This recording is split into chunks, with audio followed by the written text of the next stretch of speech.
Vamos a analizar este tema en Perú con el abogado Delfín Pino Martínez, quien tiene una maestría en ciencia política y es docente universitario y actualmente es asesor en el Congreso de la República de Perú. Bienvenido a la mañana de NTN 24. Encantados, Carla y Hugo, un placer estar con ustedes. Seguimos viendo entonces con esta decisión coletazos del gran escándalo, no solamente en Perú, sino regional de Odebrecht. Hay suficientes pruebas para vincular a Keiko Fujimori, para incluso condenarla, declararla culpable, o esto podría ser, como dicen algunos, digamos, cercanos al Partido Fuerza Popular y a Keiko Fujimori, que esto es algo político, esta politización de la justicia? La figura de Keiko Fujimori definitivamente le da un aspecto político a ese caso, pero la motivación no es política. Keiko Fujimori está acusada por 4 delitos, entre ellos lavado de activos, obstrucción de la justicia, no declarar fondos de campaña a la autoridad competente y lo que sería el equivalente del perjurio en Estados Unidos, es decir, no decir la verdad en algunos actos. Pino Martínez, ¿cuánto es la pena máxima por corrupción en Perú? Porque esa petición de la Fiscalía de 30 años y 10 meses suena bastante grande. ¿Cómo se maneja esto en el país? ¿Es viable esta pena? Es una pena viable, sí, y corrupción es algo que se utiliza para quienes ejercen cargos públicos. Keiko Fujimori era candidata presidencial, ha sido congresista hace bastante número de años, y por la naturaleza de cómo ha planteado la teoría del caso, la Fiscalía, sí es posible que sean otorgados los 30 años de prisión que se pide contra ella y su cúpula. Abogado, háblenos de ese proceso. Sabemos que generalmente estos procesos jurídicos en los diferentes países son largos, pero ¿qué viene ahora y cuáles son los tiempos de este proceso que enfrenta ahorita Keiko Fujimori? Estamos hablando probablemente de un proceso judicial que dure 3 a 4 años o tal vez un año más.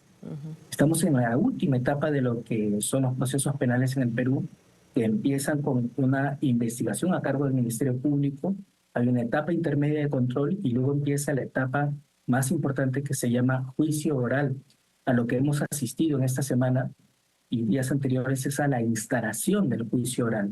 Está todo en los primeros momentos del proceso.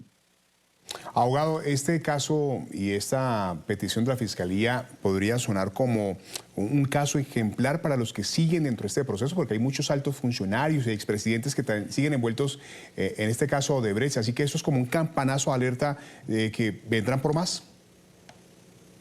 Sí, sí lo es, sin embargo, digo con un poco de pena que esto no significa que veamos que las nuevas figuras políticas estén cuidando es mantenerse dentro de los estándares que se esperan de ética y de legalidad, ¿no? Tal es el caso de la presidenta actual, que hace un derroche de recibir regalos y actividades que se escapan de lo estrictamente legal, ¿no?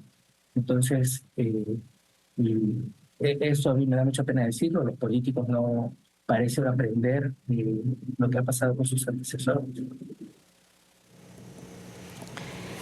Abogado, vemos que en el Perú, Perú ha sido como uno de los países donde más altos o peces gordos, si me permite la expresión, han caído por este escándalo de corrupción internacional que ha sido Odebrecht. Estamos hablando de varios presidentes vinculados, destituidos por este caso, pero vemos que en otros países no.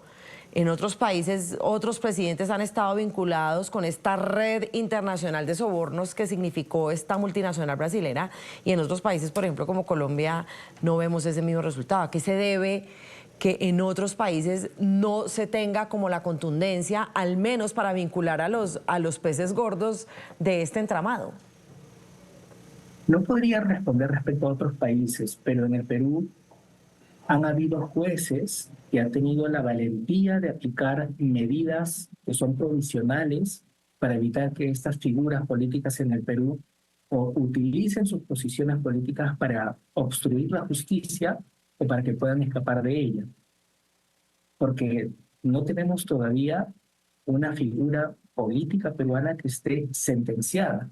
Lo que hemos tenido es figuras políticas con prisiones preventivas largas, como ha sido el caso de la misma Keiko Fujimori, que tuvo periodos largos de prisiones preventivas, ¿no? Sí, abogado Martínez, Keiko Fujimori ha sido 3 veces candidata a la presidencia de Perú. Esto ya estaría casi que acabando su carrera política, pero ¿tiene algo que ver que ya nos estamos acercando a ese abril de 2026 donde ella nuevamente podría ser candidata? No sabemos todavía si eso puede hacer, pero ¿le impediría el proceso ser candidata? En tanto no tenía una sentencia que la inhabilite, ella podría candidatear. Incluso